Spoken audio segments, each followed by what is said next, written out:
From rags to rays of hope, a story of divine grace.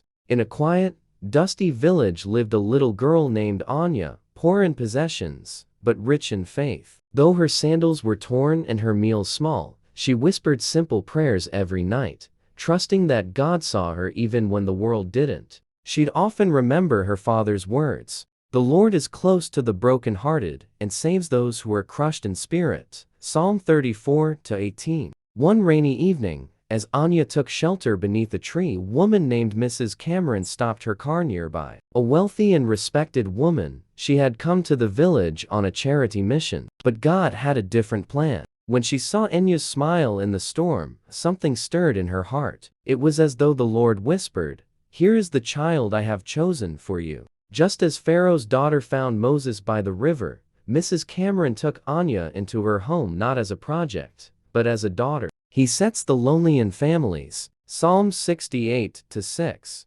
Years passed. Anya never forgot where she came from. As she studied and grew, she clung to this verse. "For I know the plans I have for you, declares the Lord, plans to prosper you and not to harm you."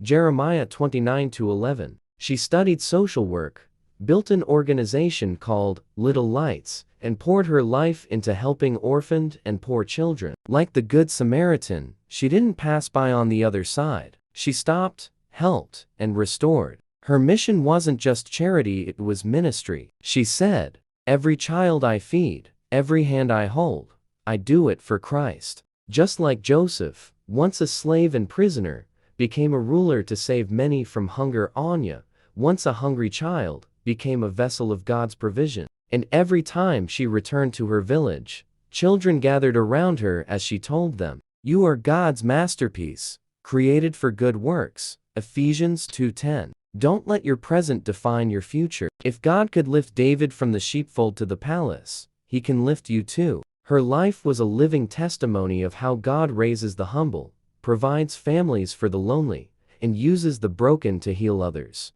Just like Esther, she was placed in her position for such a time as this. Esther 4:14. And thus, Anya became more than just a success. She became a light in the darkness, a servant of the King, a living story of redemption. If you like the stories we share, then do leave a comment to motivate us to create more of such stories. And do not forget to share it with others, and please subscribe for more.